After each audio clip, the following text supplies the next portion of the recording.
வீரா சீரியல்ல என்ன நடக்குதுன்னு பார்க்கலாம் வாங்க. வீடியோக்குள்ள போலாம். வித்தியாசமான வழக்கா இருக்கு. இறந்து போன அண்ணனுக்காக நீதி வேணும், தன் ஹஸ்பண்டை காப்பாற்றணும்னு லா படிக்காமையே ஒரு பொண்ணு வாதாடுறாங்க. விசாரிச்ச சாட்சிகளின்படி மாறன் மேல எந்த ஒரு தப்பும் இல்லைன்னு இந்த கோர்ட் தீர்ப்பு வழங்குதுங்கிறாங்க.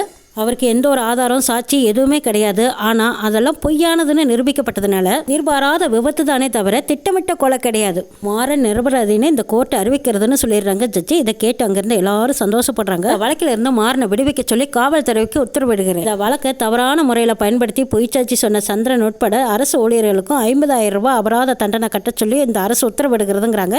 பணம் கட்ட தவறுனா 6 மாசம் சிறை தண்டனை, அப்படி இல்லைன்னா பதவி ஏற்கம் செய்யப்படும். வழக்கோட உத்தரவுப்படி செயல்படலைன்னா பதவி நீக்கப்படும்ங்கிறாங்க. வீர வெளியில கவலையோடு எப்படியாவது மாறன் வெளியில வந்துடணும்னு சொல்லிட்டு இருக்கும்போது கேஸ் முடிஞ்சிருச்சுன்னு வந்து நிக்கிறாங்க. மாறன் நான் நிரபராதின்னு கோர்ட்டே தீர்ப்பு சொல்லிருச்சு, நம்ம 2 பேரும் நீ ஜாலியா வீட்டுக்கு போக வேண்டியதான்.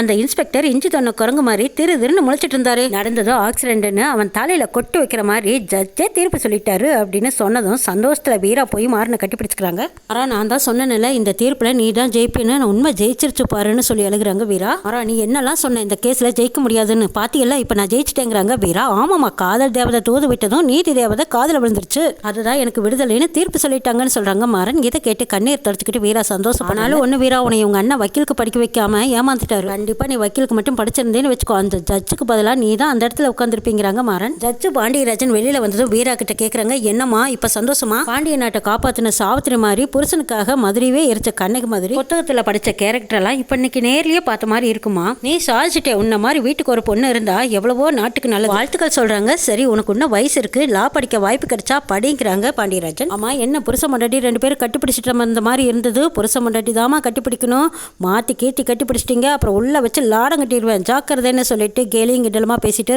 பாண்டியராஜன் அங்கிருந்து கிளம்பி போறாங்க. மாறன் வெளியே வந்த சந்தோஷத்துல ராமச்சந்திரன் குடும்பமே எல்லாரும் வீராவையும் மாறனையும் பாராட்டிட்டு இருக்கிறாங்க. இந்த பகவான் ஒண்ணுமே தெரியாத மாதிரி அப்படி நின்றுட்டு இருக்காங்க. கண்மணி எச்ச நம்ம நினைச்சதெல்லாம் நடக்காம போச்சே அப்படின்னு பார்த்துட்டு இருக்கும்போது அந்த பக்கமா ஆளவன் எதுவும் தெரியாத மாதிரி ஜீப்ல ஏறி போறாங்க. மாறன் இப்ப வந்துடுவான் அப்படின்னு வாசல்லே எல்லாரும் காத்துக்கு எடுக்கிறாங்க. அப்போ ராகவனை பாக்குறாங்க. வள்ளி என்ன ராகவா, அதான் கேஸ் முடிஞ்சிருச்சு, அப்புறம் என்ன இன்னும் உம்முன்னு இருக்கேன்னு கேட்கறாங்க. வள்ளி சொன்னதுக்காகவே ராகவன் ஈன்னு சிரிக்கிறாங்க. இதை பார்த்துட்டு வள்ளி அடடா நீ சிரிக்காமலே இருந்திருக்கலாம், என்னாச்சு அப்பவே கேஸ் முடிஞ்சதில்ல இன்னும் மாறனை காணுமேங்கிறாங்க.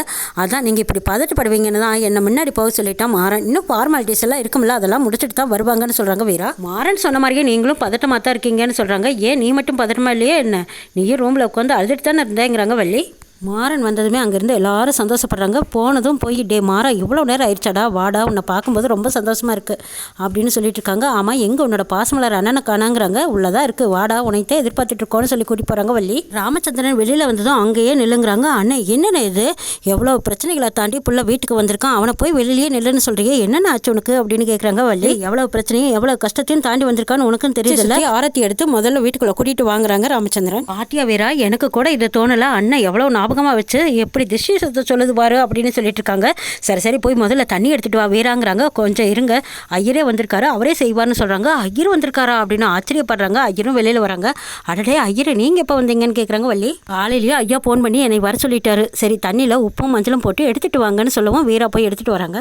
ஐயர் வச்சு எல்லா தோசங்களையும் நீக்கி எண்ணெய் வைக்க சொல்கிறாங்க. அப்போ எண்ணெய் வைக்க போகும்போது ஏத்த போன தடவை வந்தபோது ஆரத்தி தட்டை எட்டி உதச்சாரு, இப்போ சடங்கு சுற்றிட்டு இருக்கீங்க, அடுத்த தடவை என்ன எனக்கு காது குத்த போகிறீங்களான்னு கேட்குறாங்க. மாறன் உன் அண்ணனை புரிஞ்சிக்கவே முடியலைங்கிறாங்க. அடப்போடா எங்கள் அண்ணனுக்கு உன் மேலே எப்போவுமே பாசம் தாண்டா. மாறன் கையில் தண்ணி ஊற்றி விட்டதுக்கு அப்புறமா புது ட்ரெஸ்ஸை கொண்டு போய் கொடுத்து இந்த மாற்றிக்கிட்டு வாடாங்கிறாங்க. பின்னாடி போய் மாற்றிட்டு வரக்காக மாறன் போயிடுறாங்க. இந்த பக்கமாக ஐயர் ராமச்சந்திரன் கிட்ட உங்கள் குடும்பத்தில் நடந்ததையெல்லாம் பார்க்கும்போது நீங்கள் உங்கள் குலதெய்வத்தை மறந்துட்டீங்களோன்னு எங்களுக்கு தோணுதுங்கிறாங்க. அப்பாவோட குலதெய்வம் எவ்வளோ முக்கியமோ அதே மாதிரி அம்மாவோட குலதெய்வமும் முக்கியம், வருஷத்துக்கு ஒரு தடவையாவது போயிட்டு வரணும். காவேரியோட குலதெய்வத்து கோயிலுக்கு போய் ரொம்ப நாள் ஆச்சுங்கிறாங்க. அப்போ முதல்ல அந்த கோயிலுக்கு போய் சாமியை கையெடுத்து கும்பிட்டுவாங்க, எல்லா பிரச்சனையும் சரியாயிடுங்கிறாங்க. வள்ளி இந்த வாரத்திலேயே ஒரு நல்ல நாள் பார்த்து கிளம்பிடலாங்கிறாங்க. சரிண்ணே அதே மாதிரி கிளம்பி போயிட்டு வந்துடலாங்கிறாங்க. முதல்ல என் மருமகளுக்கு சுத்தி போட அவல்லைன்னா இப்ப மாறன் வீட்டுக்கு வந்திருக்க முடியாதுன்னு சொல்றாங்க ராமச்சந்திரன். அது என்னமோ உண்மைதானா அப்படின்னு சொல்லி வீராவையும் மாறனையும் நிக்க வச்சு ஆரத்தி சுத்தி போடுறாங்க. வள்ளிக்குள்ள வந்ததுக்கு அப்புறமா கண்மணி கோர்ட்ல சச்சு சொன்ன தீர்ப்பை நினைச்சு பாக்குறாங்க. கண்மணி அவங்க அண்ணன் போட்டோவை எடுத்து வச்சுக்கிட்டு எனக்கு வர்ற ஆத்திரத்துக்கும் கோபத்துக்கும் நம்ம ரத்தமே நம்மளை தோக்கடிச்சிருச்சு, அவளை அப்படியே ஆத்திரத்துல கோபத்துல கத்தியால குட்டி கொள்ளணும் போல இருக்குன்னு ஒரே குத்துல வலியோடும் வேதனையோடும் செத்துடுவான். ஆனா யாரை நம்ம துடிக்க வைக்கணும்னு நினைக்கிறோமோ அவங்களுடைய நம்ம தங்கச்சி வாழ்ந்துட்டு இருக்கா, சந்தோஷமா வாழ்றான். நான் உனக்கு செஞ்சு கொடுத்த சத்தியத்தை நிச்சயமா காப்பாற்றுவேன், இந்த குடும்பத்தை எத்தனை நாள் ஆனாலும் சரி அழிக்காம விட மாட்டேன்னு சபதம் போட்டுட்டு இருக்காங்க. கண்மணி மாறனை காப்பாத்துன்னு தான் நினைச்சா அந்த குடும்பமே சந்தோஷப்படலாம், ஆனா அந்த சந்தோஷம் நிலைக்க அழிச்சே காட்டுவேன், இதுவும் மேல சத்தியம்னு சத்தியம் பண்ணிட்டு இருக்கும்போது அந்த பக்கமா ராகவன் வந்து நிக்கிறாங்க. ராகவனை பார்த்ததும் அந்த போட்டோ எடுத்து அந்த பக்கமா வைக்கிறாங்க கண்மணி மாறன் மேல எந்த தப்பும் இல்லைன்னு விடுதலை பண்ணிட்டாங்கன்னு ராகவன் சொல்றாரு. அவன் ஒன்னும் பிளான் பண்ணி சொல்லல, அந்த மாதிரி மோட்டிவ் இல்லைங்கிறத நீ தெரிஞ்சுக்கிட்டீல, அதை பத்தி நீ இனிமே எதுவுமே யோசிக்காத கண்மணி. என்ன கண்மணி பேசாம அமைதியா இருக்கேன்னு கேக்குறாங்க. ஆமா, எங்க அண்ணன் ஞாபகம் வந்துருச்சுங்கிறாங்க.